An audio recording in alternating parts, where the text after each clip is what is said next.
Like, the truest story ever is that I just spent recording. I don't even know how long I was recording before I realized that I wasn't recording, which is so messed up. So, saludo mi gente, Shabbat Shalom, it's Shabbat.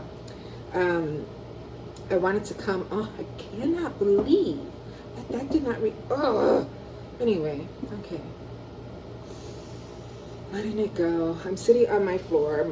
My phone is charging, so this is why I'm recording on my iPad, which happens to have an overlay on the screen surface that is meant to create a texture of writing, which I love and I'm grateful for, and realize that it creates these type of videos. So I think it looks cute because I think it's like a whole vintage feel, like the way it's so like, you know, whatever.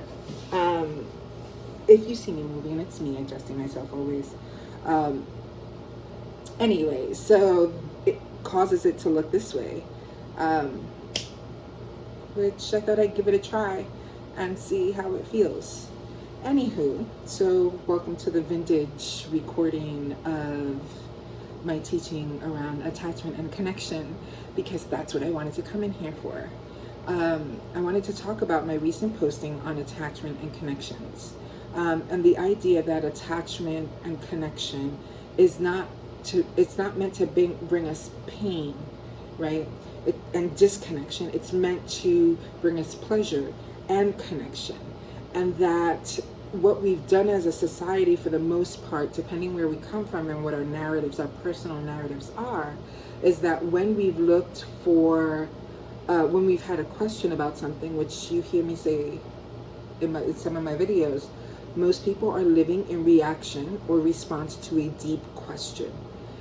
The question can be, am I lovable? Am I worthy? You know, like, who's gonna love me? Whatever the questions are, there's like these fundamental questions that you have, and if you've experienced harm, if you've experienced a lot of pain, then you're looking for something that will give you the opposite of that, right?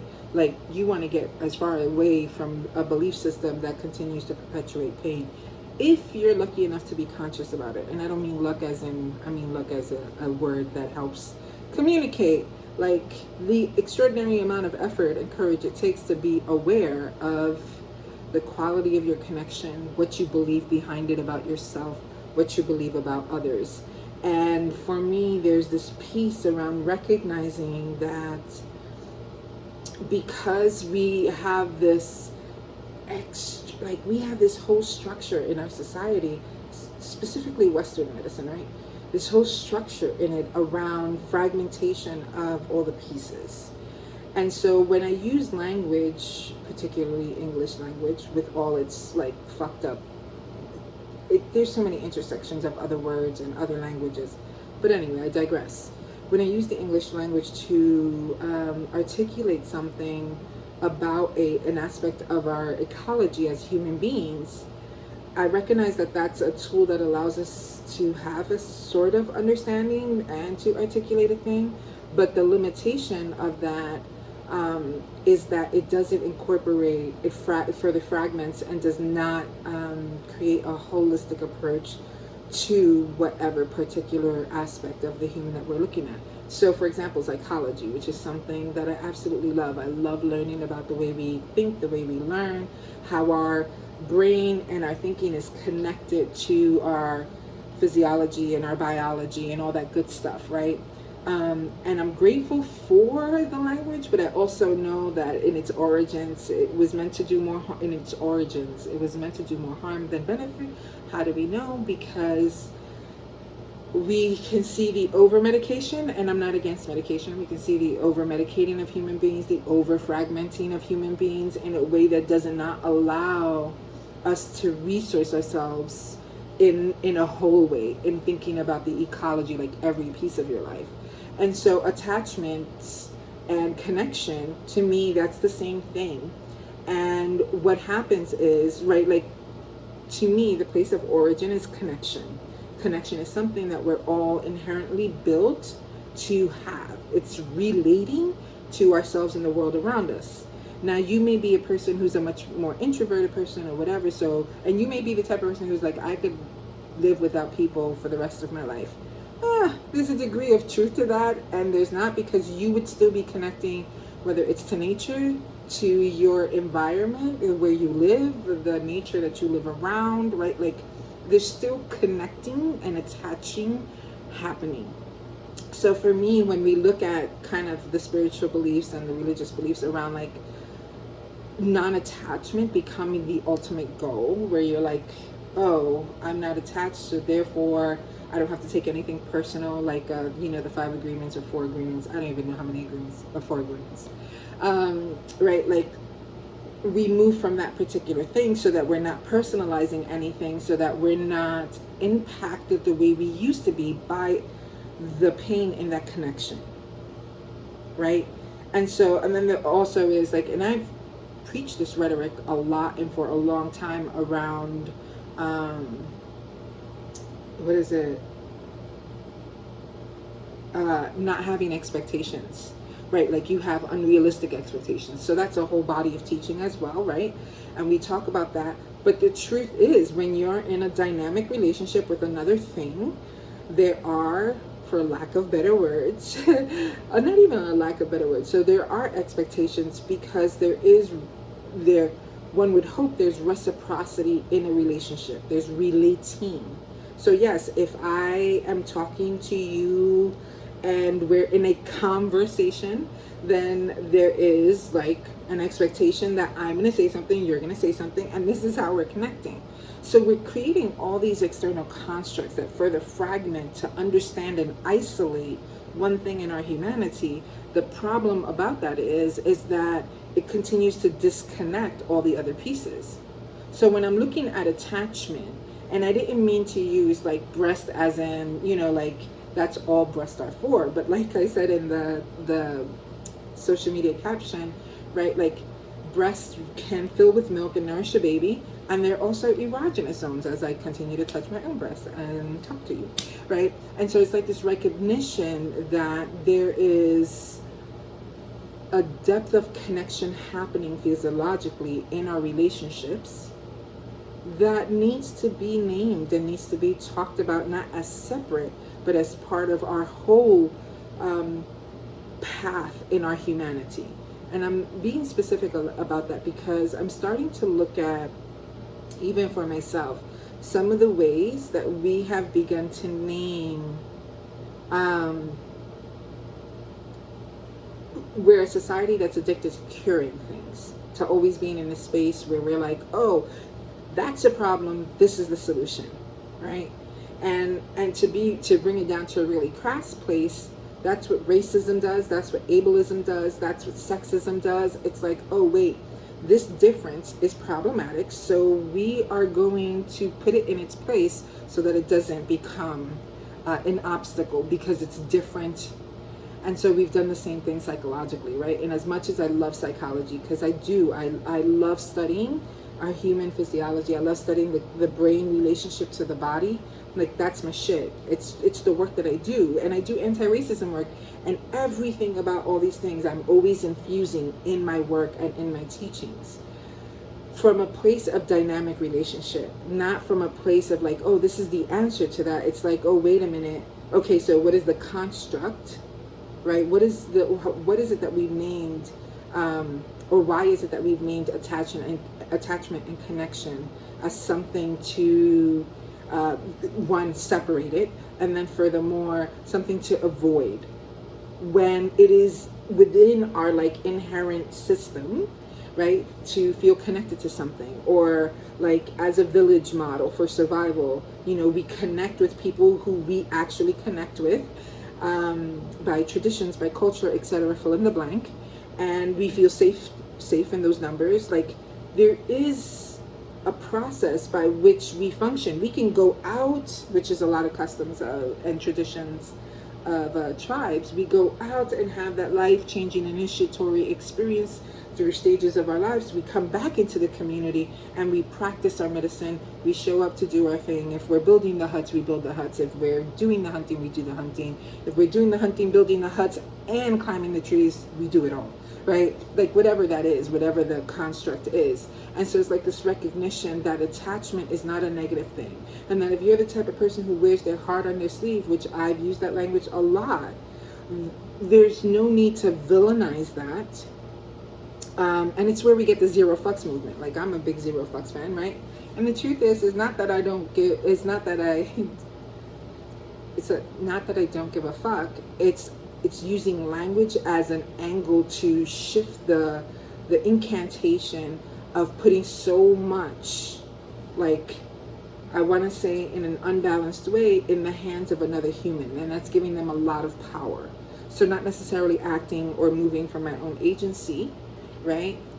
I'm giving away my power. It's what we call codependence and not interdependence, right? It's so different. And this is why language is okay. Like, it's the vehicle we have, but there's something already knowing in our bodies. And so the thing that I wanted to examine in this particular teaching is this recognition for some of us who have grown up and for the most part been exposed to toxic and harmful relationships from our families of origin, or whatever the initial ecology and environment of your life began with.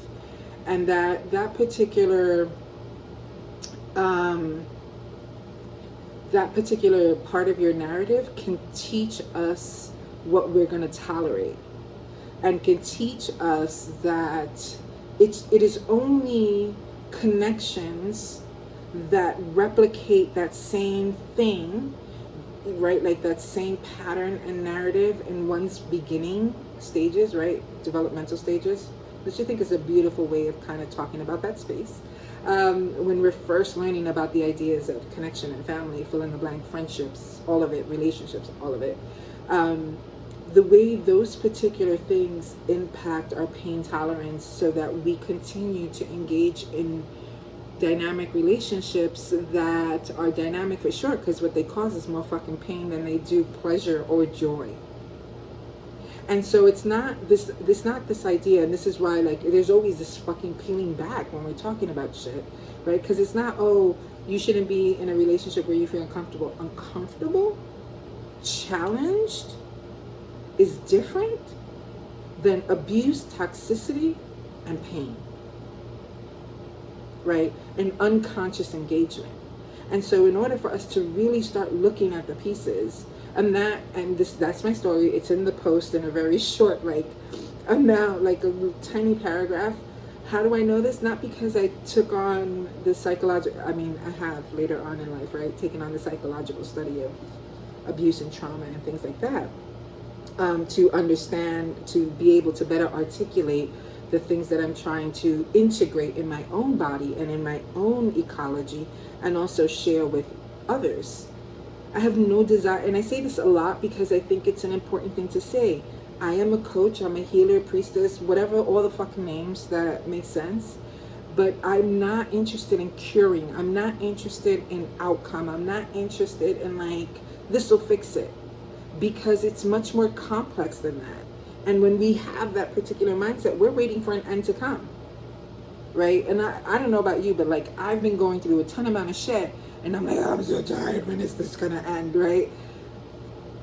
But what that does is it causes me, in my own, like, kind of makeup, right? It causes me to want to disassociate for the moment, because what's present is too much for me to bear. So I have to figure out better coping mechanisms, because there will be challenges in life. And part of that is that, for example, I knew nothing about death until my uncle committed suicide. And he was my closest uncle. We were 5 years apart. I knew nothing about personal loss, and I could not be able to tell you. I knew that it would be devastating, but I could not be able to tell you exactly how I was going to work through that, be with it, hold space for it. I couldn't tell you because I don't have the experience. So then what the fuck happens if, with all my meditation and my centering and my grounding and all of that good stuff, when that hits me and I'm reactive because it's a place of pain, and I'm not meditating and I'm not doing my whole, like, grounding thing, I fucking, like, fly off the handle into some fuckery because I don't know how to deal with it. What then? So then we're not how do I want to say, qualified, which is awful, I hate that language, but qualified to speak, then we're not qualified to teach. Like, what the fuck is that? No.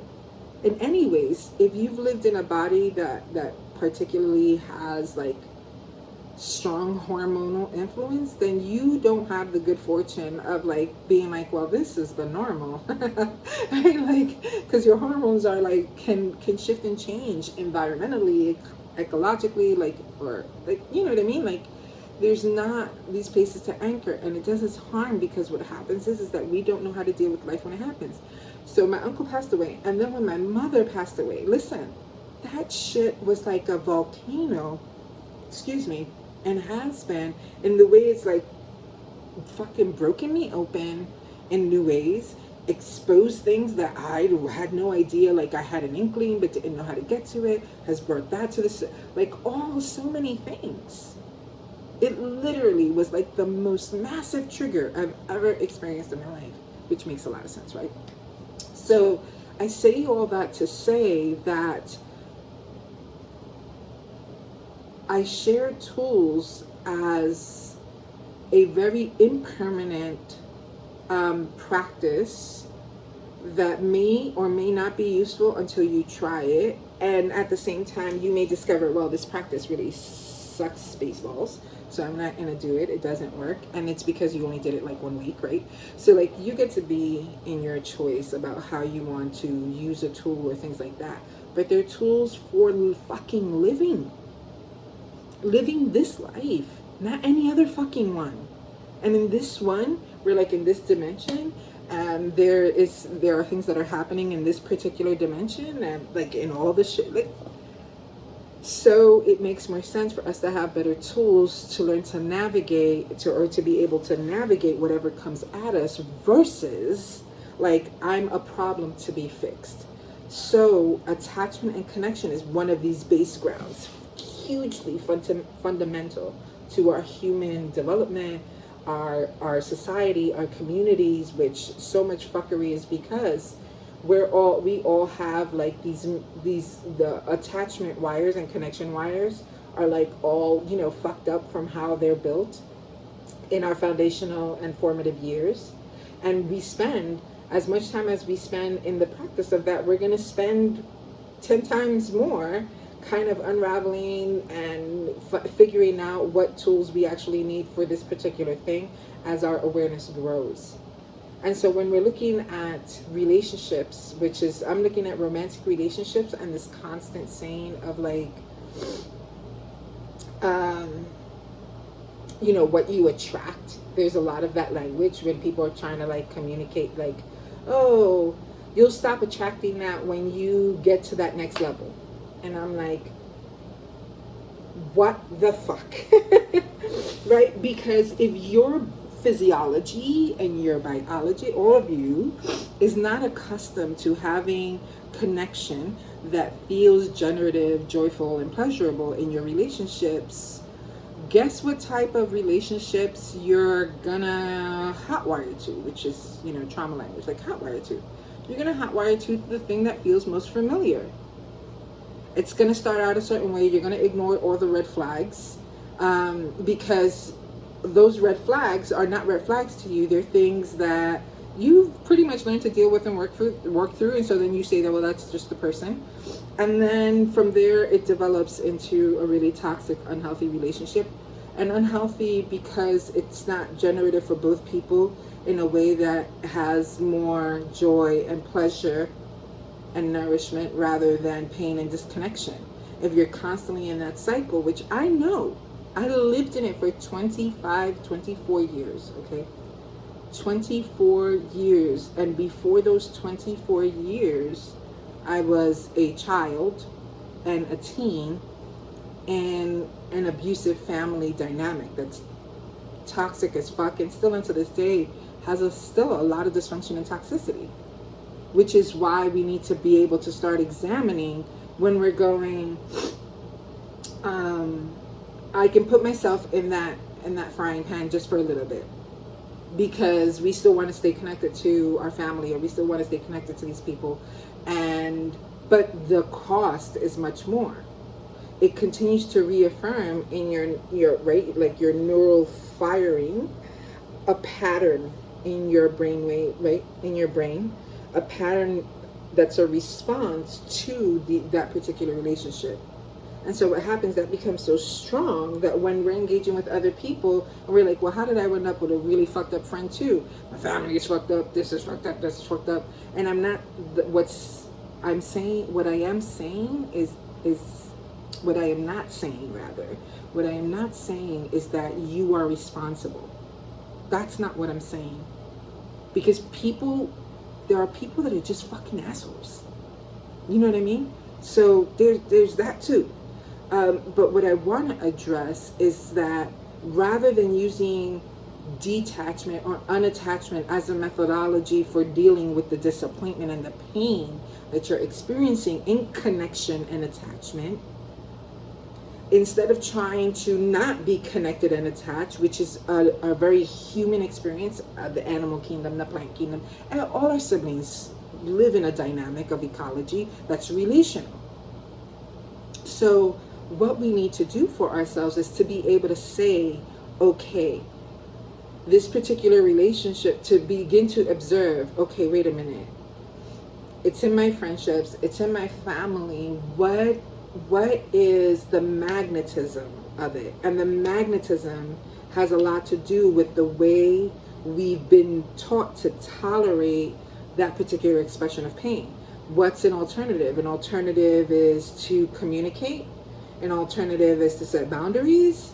An alternative, if necessary, and things are really in a state where that relationship is only pain and disconnection, entirely removing yourself, right? And so we say, well, you can't cut everybody off, and I get that. But you do need to evaluate the quality of your relationships in order to shift out what has already been an established pattern in how your brain fires once you have the connect, right? So it's like when you see somebody you love, your body feels it, like your chemistry begins to release, like the brain says, oh, we feel so good with this person, blah, blah, blah. We feel safe, we breathe, the shoulders come down a bit, we're like open, we say the silliest shit because we know that that person gets us. Like there's all types of, and then we can talk about the things we need to talk about, and like fuck it, like, and I could put my head on your lap if I need to, and you can give me a massage, I can give you a massage, like, right, we can connect because the body goes, oh, we're safe. That matters.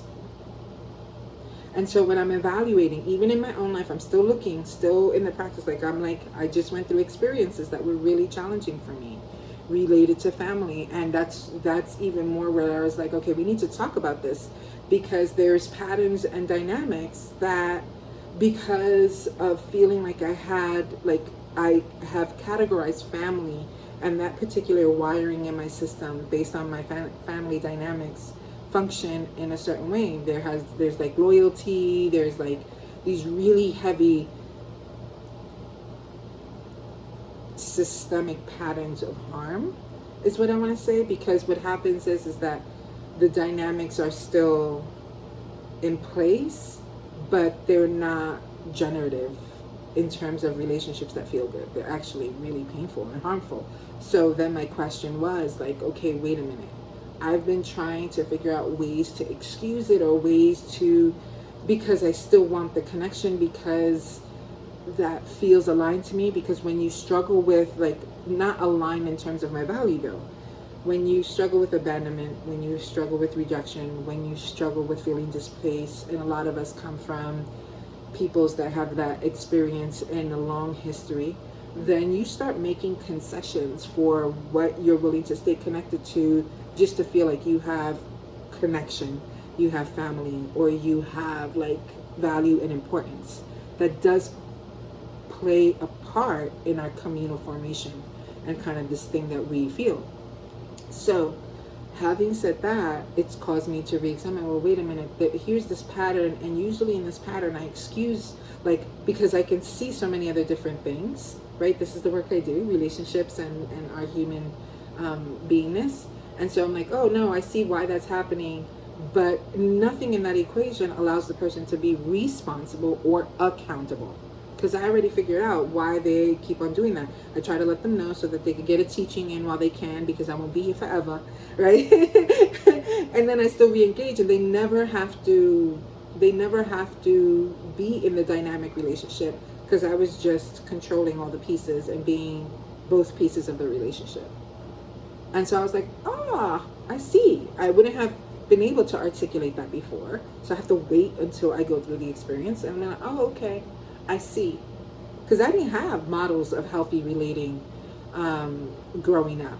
I can't say that. I can't say that I know what healthy romantic relationships are, healthy parenting dynamics. Nope, don't have that. Healthy grandparent dynamics. Nope, don't have that. I have very like short-lived experiences that were generative for the context in my childhood, and then that shit went awry later on. So I don't have all these things. So of course I have no other frame to measure this experience that I'm having in my own family, which makes sense. That's not like, oh, there's something. No, I didn't have it, so I have to wait for it.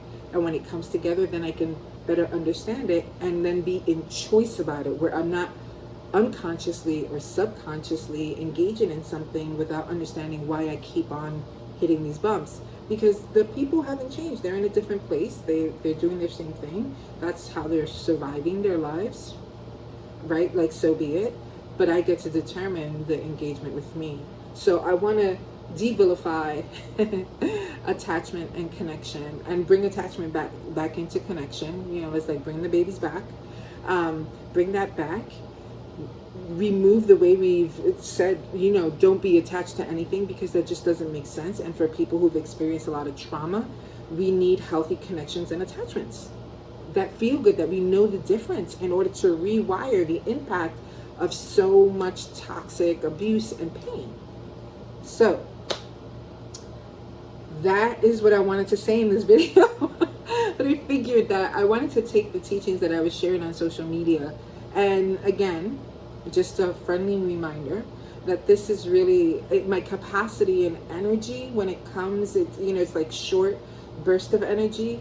Rarely do I get to like have a regulated amount of energy, because I'm healing in really massive ways, and at the same time not healing. Like, there are mental health issues that are present in my life, and I live with them, and I have to figure out how to move through them, and how to work through them, and how to work through my depression. And so if you can continue to bear with me, there's incredible gratitude for your being here, for your support. Again, this is not like, you know, the support is not like, oh, it's extra money on the side. Actually, no, you're helping somebody who struggles with mental health issues stay afloat and do what I love, that I've been doing it for so long in ways that hasn't been reciprocated in terms of financial sustainability, because I haven't been able to really learn to share these pieces of myself. And in addition to that, to be able to articulate the things that I need, because they feel so vulnerable. So know that your being here is not like some, oh, this is just some extra change she's making. She barely posts because she just, you know, whatever. If that conversation ever comes up, I'm not assuming that it does. But if it does, know that that's not the case. I'm struggling, and there's different ways that I'm struggling, and I'm learning to be in better relationship with my mental health, so that I can share these things, and I can offer even more teachings and bring it to the table, because this is what I'm passionate about. This is what I love to do. My experience in this life, and I've been here a couple of times, and in this one has been to do priestessing and healing work.